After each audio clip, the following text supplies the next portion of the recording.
President Trump is expanding immigration restrictions as he prepares for a visit to the border.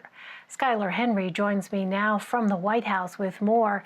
Hi there, Skyler. The president's executive order will suspend H-1B and other temporary work visas through the end of the year.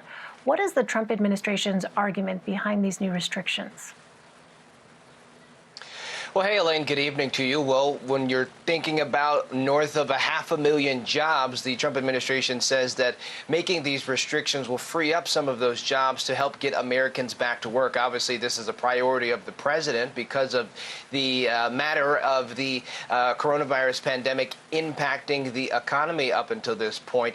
Now, this expands essentially what was the restrictions that were put in place earlier in the year back in April to include a lot of people who may have their green cards in the tech industry or large corporations, things like that.